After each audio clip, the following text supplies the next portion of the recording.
우리는 오랜만에 친구를 만나게 될 때가 있죠. 동창회도 있고 친구들 모임이 있을 수도 있습니다. 서로의 얼굴을 보고 웃으면서 지난 과거의 이야기, 추억의 이야기를 꺼내면서 웃고 떠들게 되죠. 그러면서 그때 그 모습이 그대로 있는 친구들의 얼굴을 보면서 그때나 지금이나 변함이 없네라고 말을 하기도 합니다. 얼마나 분위기가 좋습니까? 그런데 여러분, 그 자리에 있는 모든 친구들이 다 웃고 떠들고 있지만 모두가 같은 마음은 아니라는 것이죠. 누군가는 가정의 문제로, 누군가는 돈의 문제로, 누군가는 건강의 문제로 힘들어하고 있을 수 있다는 겁니다. 같은 자리에서 같이 웃고 떠들고 있지만 사람의 마음은 다 다르다라는 것이죠.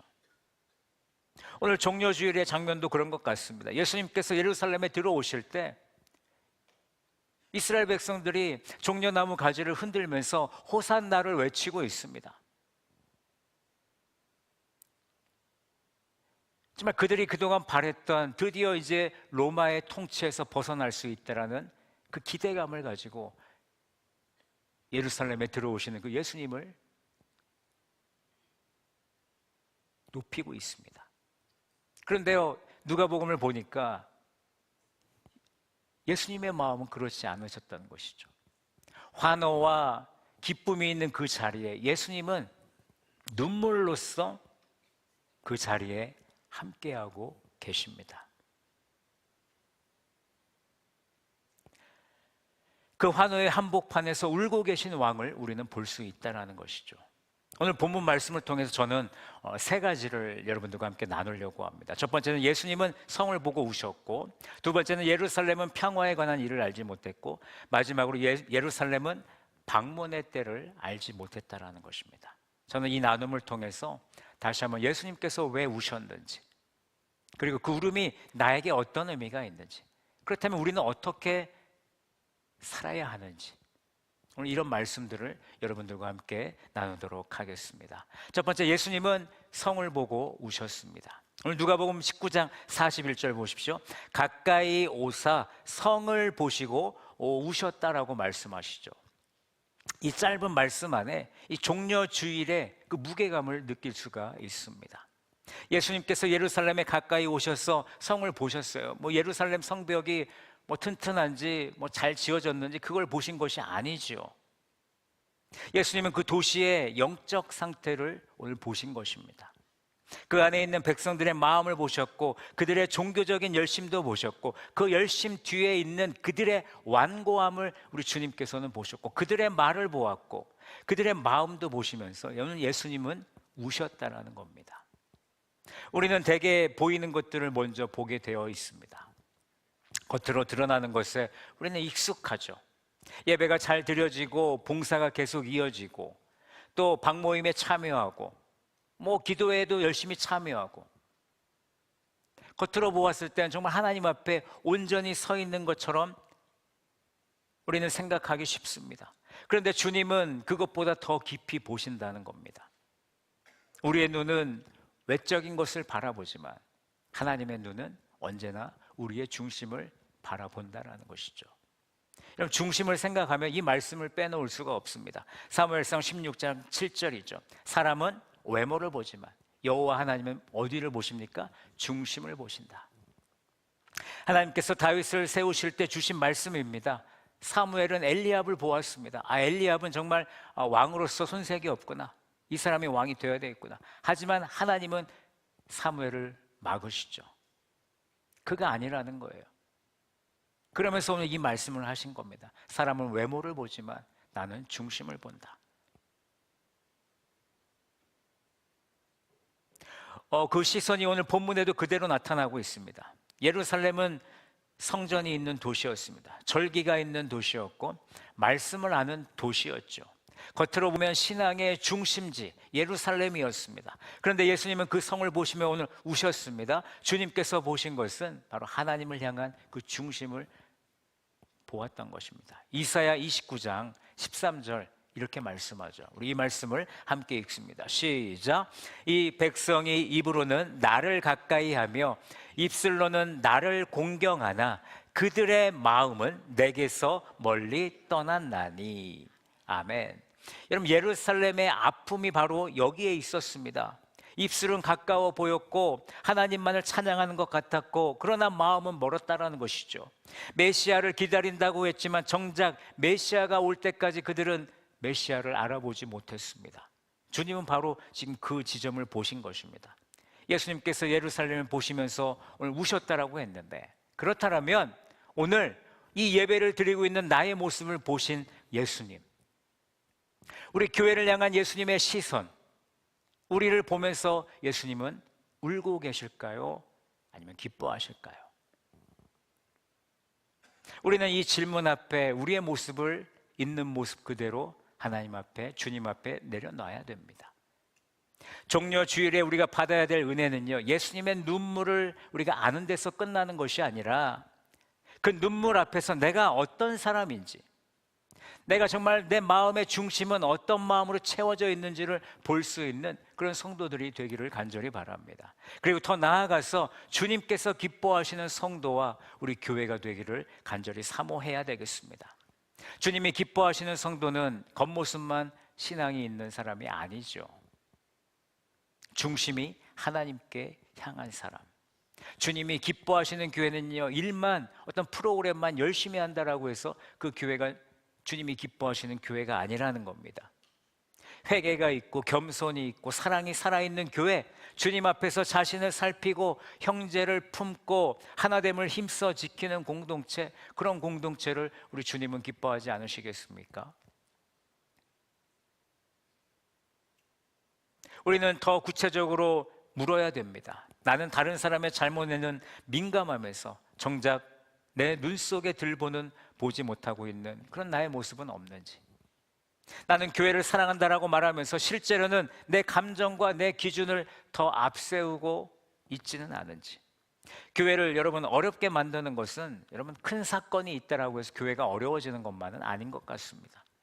여러분, 나의 작은 고집 하나가 공동체를 무겁게 만들 수 있는 것입니다. 형제를 배려하지 않는 그 말 한마디가 누군가의 마음을 아프게 할 수 있다는 것이죠. 내가 옳다라는 확신에 사로잡히면 우리의 사랑은 어떻게 될까? 뒤로 밀려날 수밖에 없는 거죠. 사랑이 아니라 나를 드러내야 되기 때문에 공동체는 바로 설 수 없는 것입니다. 그런데 주님은 바로 그런 우리의 중심을 보고 계신다라는 거예요. 그리고 울고 계신다라는 것이죠.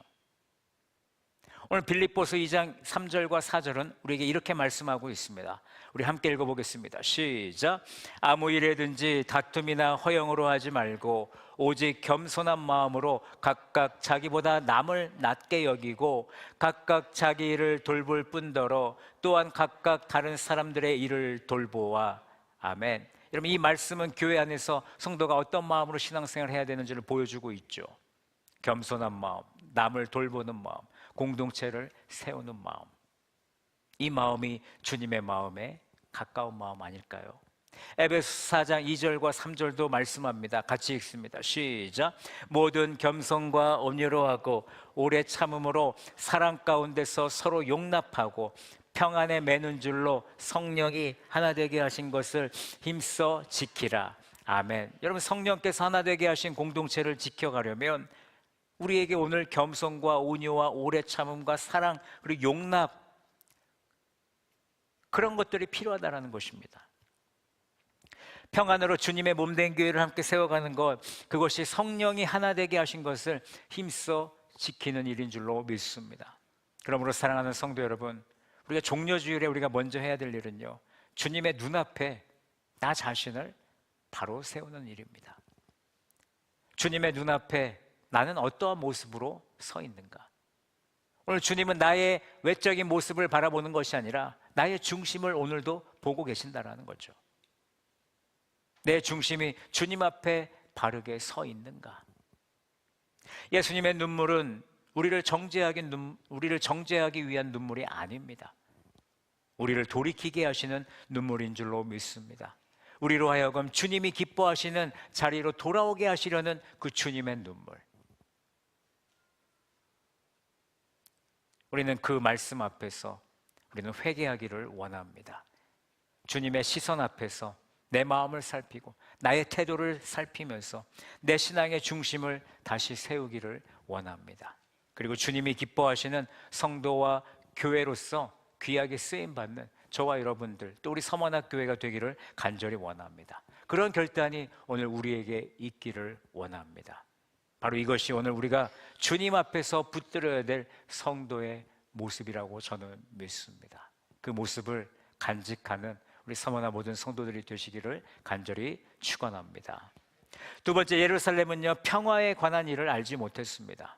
주님은 그들의 중심만 본 것이 아니라 그 마음이 무엇을 놓치고 있는지도 예수님은 보고 계셨던 거죠. 예루살렘은 하나님을 말하고 있었고 구원을 기다리고 있었고 메시아가 오신다라는 그 소망을 그들은 말하고 있었습니다. 그런데 정작 가장 중요한 것을 놓치고 있었는데 그들은 평화에 관한 일을 놓치고 있었다는 것이죠. 오늘 누가복음 19장 42절 말씀을 보십시오. 이르시되 너도 오늘 평화에 관한 일을 알았더라면 좋을 뻔하였거니와 지금 내 눈에 숨겨졌도다 라고 말씀하십니다. 예수님은 여기서 평화에 관한 일을 말씀하시죠. 예루살렘은 원래 평화를 바라보던 도시였습니다. 예루살렘이란 도시의 이름이 평화의 기초, 평화의 도시라는 그런 뜻이 있거든요. 그들은 하나님의 회복을 기다렸고 메시아의 오심도 기대했습니다. 그런데 주님은 정작 그들이 평화에 관한 일을 알지 못한다라고 말씀하십니다. 그렇다면 성경이 말하는 평화는 무엇일까? 성경에서 말하는 평화는 그저 우리가 문제없는 그냥 평화로운 그런 상태를 말하는 것이 아니죠. 형편이 내가 조금 더 나아져서 나의 삶에 기쁨이 넘치는 것, 그것이 평화가 아닙니다. 성경이 말하는 평화는 하나님과의 관계가 회복됨을 뜻하는 것입니다. 내가 하나님을 몰랐을 때 우리는 평화의 삶이 아니라 늘 어둠의 삶 속에서 하나님이 원하시는 삶이 아니라 그 사탄마귀 귀신의 그 흐름에 쫓아가는 삶을 우리는 살았다는 것이죠. 그러니까 그곳에는 평화가 존재할 수 없는 겁니다. 그런데 우리가 하나님과의 관계가 회복되면서 우리는 비로소 온전한 평화를 누리게 된다는 것이죠. 죄사함을 받고 하나님과 화목하게 되는 은혜가 그 안에 있다는 것입니다. 주님 안에서 우리의 마음과 삶이 제자리로 돌아간 것, 우리가 가야 될 그 길에서 유턴해서 다시 주님께로 돌아가는 것, 그것이 바로 평화라는 것입니다. 그래서 이사야 53장 5절은 이렇게 말씀합니다. 그가 징계를 받음으로 우리는 무엇을 누립니까? 평화를 누렸다는 거예요. 우리가 누리는 평화는 여러분 아무 대가 없이 우리에게 주어진 것이 아니죠. 예수님의 고난을 통해 우리에게 주어진 평화입니다. 예수님이 십자가에 피 흘려 죽으심으로 우리가 비로소 완전한 평화를 누리게 되었다는 것이죠. 에베소서 2장 14절도 이렇게 말씀합니다. 그는 우리의 화평이신지라. 예수님은 자신이 우리의 화평이라고 말씀하십니다. 그러니까 평화를 누리는 길은요, 결국엔 무엇입니까? 우리가 누구에게 가는 거죠? 예수 그리스도께로 가야 된다는 겁니다. 예수 그리스도만이 우리에게 온전한 평화를 주시는 줄로 믿습니다. 여러분, 예루살렘도 평화를 원했죠. 그런데 그들이 바랬던 평화는 예수 그리스도를 통한 평화가 아니라 자기들이 생각한 방식이 따로 있었던, 앞에서 말씀드렸듯이 그들은 로마로부터 해방되기를 바랬습니다. 그런 무거운 현실을 살았기 때문에 많은 사람들은 메시아가 오면 정치적으로 자기들의 문제를 해결해 줄 줄로 알고 있었던 것이죠. 기대를 했던 것입니다. 눈에 보이는 문제가 빨리 해결되기를 원했고 지금 이 답답한 현실이 해결되기를 원했다라는 거예요. 그들은 무엇을 원했습니까? 내 환경의 변화를 원했던 거예요. 내 환경의 변화를. 그런데 우리는 그들의 마음을 이해할 수 있습니다. 우리도 그렇거든요. 우리도 내 환경의 변화가 있으면 내가 평안합니다, 내가 평강합니다라고 우리는 고백을 합니다. 특별히 우리가 기도할 때 그러잖아요. 주님, 지금 나에게 이 어려움이 있는데 이 어려움을 해결해 주시면 너무 좋겠습니다. 이 어려움이 해결되면 나는 평안한 삶을 살 수 있을 것 같습니다 라고 우리는 기도를 하죠. 내 가정이, 내 삶이, 내 자녀가 내 아내가, 내 남편이, 내 손자가 조금 더 안정된 삶을 바라기를 원하고 있다는 거예요. 환경이 그렇게 되기를 바라고 있다는 겁니다. 어쩌면 그 마음 자체는 너무나 자연스러운 마음이죠. 그렇게 되기를 원하는 건 당연한 겁니다. 그런데 문제는 주님보다 우리가 무엇을 더 의지하느냐? 그 상황을 더 의지하기 때문에 문제가 된다는 것입니다. 상황을 먼저 찾는 그 마음, 정작 주님을 붙드는 마음은 약해질 때가 있다는 것이죠. 있는 나의 모습 그대로를 주님께 올려드려야 되는데 우리는 늘 내가 더 좋은 방향으로 가기만을 기도한다는 것입니다. 근데 문제 해결은 여러분 간절히 구하면서도 내 속사람이 주님 앞에 바르게 서는 일에는 내가 얼마나 예민하게 받아들여지고 있는가, 우리는 그거를 늘 점검해야 된다는 것입니다. 그래서 오늘 이 말씀은 우리 각 사람의 마음을 조용히 비춰주는 거죠. 나는 그 평화를 어디에서 찾고 있는가? 여러분은 지금 여러분의 마음의 평안을 어디에서 찾고 계십니까? 주님 안에서 찾고 계신가요? 아니면 상황이 바뀌면 괜찮아질 거라고 생각하고 계십니까? 주님이 내 삶의 중심을 다스리셔야 비로소 평화가 온다는 그 사실을 놓치지 않는 우리 서머나 성도들이 되기를 간절히 바랍니다. 여러분, 이 질문 앞에 우리를 세워야 됩니다. 나는 정말 어디에서 평화를 찾고 있는가? 그럼 사사기 6장에 보시면 기드온의 이야기가 나옵니다.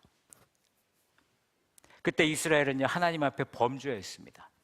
사사기에서 반복되는 이야기죠. 범죄하고 회개하고 다시 또 범죄하고.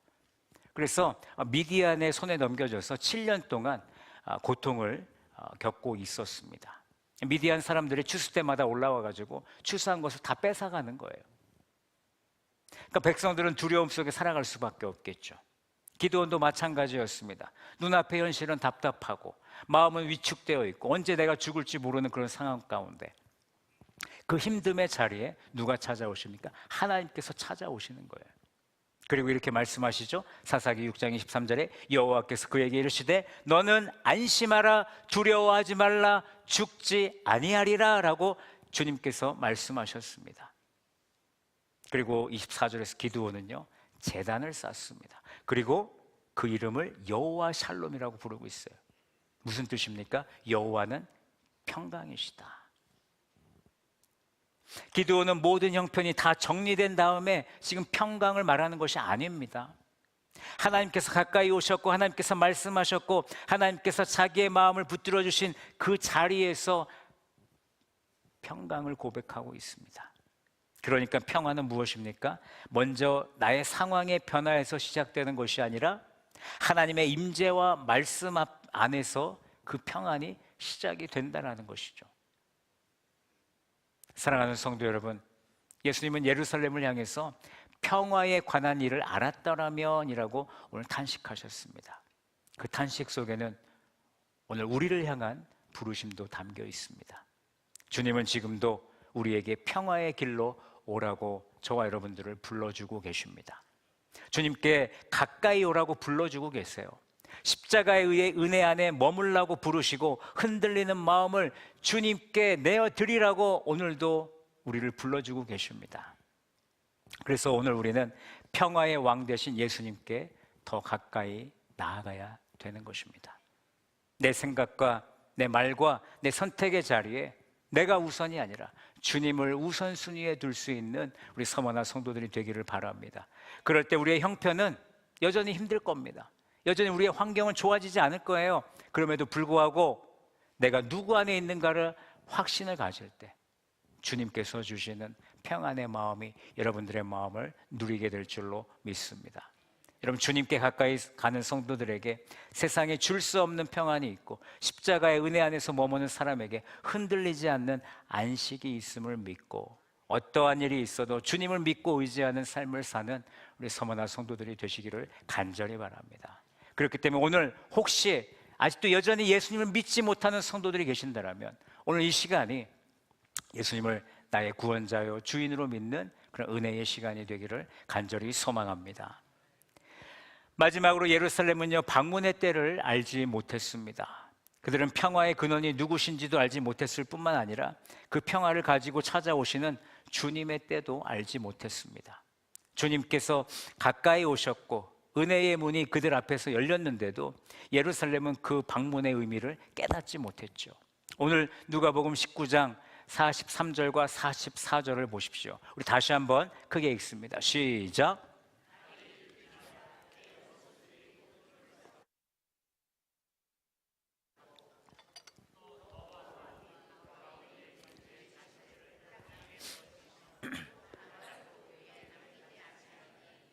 이는 내가 보살핌 밟는 날을 알지 못함을 이남이니라 하시니라. 아멘. 오늘 예수님께서 예루살렘의 미래를 지금 말씀하고 계시는 겁니다. 아주 엄중한 경고죠. 그런데 우리가 놓치지 말아야 할 것이 있는데 이 경고가 무엇과 함께 주어졌냐면 예수님의 눈물과 함께 주어졌다는 사실이죠. 주님은 슬퍼하시면서 오늘 말씀하신 겁니다. 사랑하시기 때문에 경고하셨고 돌이키기를 원하셨기 때문에 오늘 예수님은 이런 말씀을 하신 것입니다. 그리고 실제로 로마에 의해서 예루살렘을 멸망하지 않습니까? 여기서 핵심은 무엇이냐면 보살핌 받는 날입니다. 보살핌을 받는 날. 그날은 하나님께서 찾아오시는 때, 은혜를 베푸시는 때, 회개를 부르시는 때라는 뜻이 담겨져 있습니다. 예수님께서 예루살렘에 오셨다라는 것은 그냥 지나가는 길에 방문하신 것이 아니라 하나님께서 자기 백성에게 가까이 오셨다라는 그런 사건인 것이죠. 구원의 문이 열리는 시간이었고, 그런데 예루살렘은 안타깝게도 그 날을 깨닫지 못했다라는 것이죠. 이사야 55장 6절은 이렇게 말씀합니다. 우리 같이 한번 읽어보겠습니다. 시작. 너희는 여호와를 만날 만한 때에 찾으라. 가까이 계실 때에 그를 부르라. 아멘. 고린도후서 6장 2절 또 있습니다. 시작. 지금은 은혜 받을 만한 때요, 보라 지금은 구원의 날이로다. 아멘. 여러분 성경을 보니까 오늘을 강조하고 있어요. 오늘은 언제입니까? 지금이죠. 지금 이 시간, 지금 말씀하실 때 듣는 것이 중요하고, 지금 마음이 움직여질 때 응답하는 것이 중요하고, 지금 돌이켜야 될 때 우리는 회개하는 자리로 나아가야 된다는 것이죠. 우리는 하나님의 부르심을 자꾸 뒤로 미룰 때가 종종 있습니다. 말씀을 듣고 마음이 찔릴 때가 있어요. 회개해야 할 것이 분명히 있는데도, 관계를 풀어야 한다는 것도 있는데도, 내가 붙들고 있는 고집을 내려놔야 되는 것을 알고 있는데도 우리는 그 하나님의 부르심을 무시하고 그냥 넘어갈 때가 있다는 겁니다. 그러면서 마음속으로는 이렇게 말하죠. 조금 더 있다가 하자. 지금 내가 준비가 안 됐다. 나중에 정리하자. 이번 주만 지나고 다음 주에 내가 말하면 되지. 그때 가서 내가 순종하면 되지. 여러분 이렇게 미루다 보면 우리의 마음은 어떻게 될까요? 점점 굳어지게 되는 겁니다. 순종은 늦어지게 되는 겁니다. 오늘날 주님은 우리를 어떻게 우리를 방문하십니까? 주님은 어떻게 우리를 방문하십니까? 정말 예수님이 막 나귀를 타고 그렇게 오실까요? 아니죠. 말씀을 통해서 여러분들을 찾아가십니다. 여러분들의 양심을 흔드심으로 오늘 주님은 여러분들을 찾아가고 계세요. 기도하는 자리에서 여러분들의 마음을 꺾으면서 여러분들을 찾아가십니다. 죄를 깨닫게 하심으로 우리를 찾아오십니다. 그때가 바로 은혜의 때가 되어야 되는 겁니다. 그때를 우리는 알아야 됩니다. 그때를 놓치지 않기를 간절히 바랍니다. 타이밍이 너무나 중요한 거죠.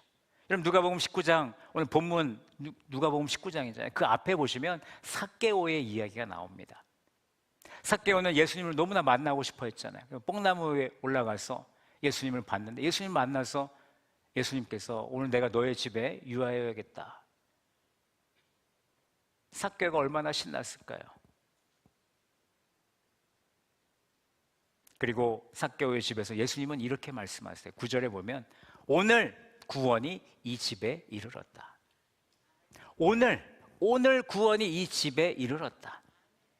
오늘 삭개오에게는 오늘이 있었습니다.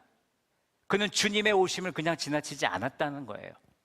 그 주님을 붙잡았고 그 주님께 반응했고 그 결과 주님을 영접했고 그리고 구원이 임했다라는 것입니다. 그런데 오늘 본문에서 예루살렘은 어떻습니까? 예수님이 오셨는데도 그들은 그날을 알지 못했죠. 삭개오는 주님의 방문을 기쁨으로 받아들였지만 오늘 이 도성은, 이 도시는 그 방문의 의미를 놓치고 있습니다. 이 차이는 아주 큽니다. 기회가 있었는가 없었는가의 차이가 아니라 기회 앞에 나는 어떻게 반응했는가, 바로 그 차이죠. 마찬가지입니다. 오늘도 여러분들에게 기회가 주어지는 거예요. 오늘의 이 은혜의 때, 여기서 나는 그것을 받아들일 것인가, 밀어낼 것인가.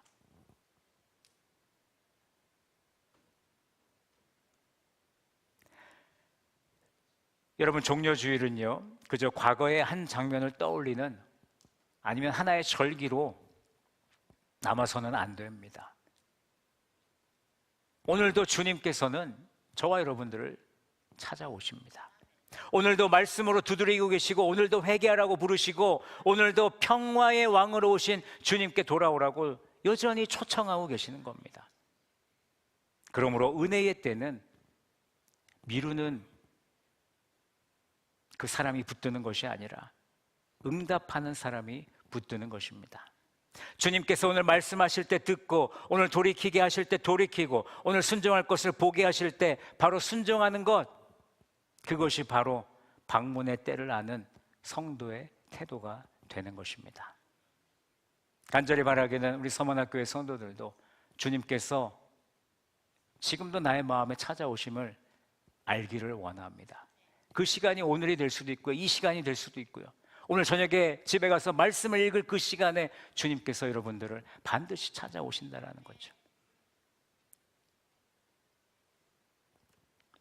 이제 말씀을 맺겠습니다. 오늘 종려주일에 우리는 울고 계신 왕 앞에 서 있습니다. 주님의 눈물은 예루살렘만 향한 눈물이었을까요?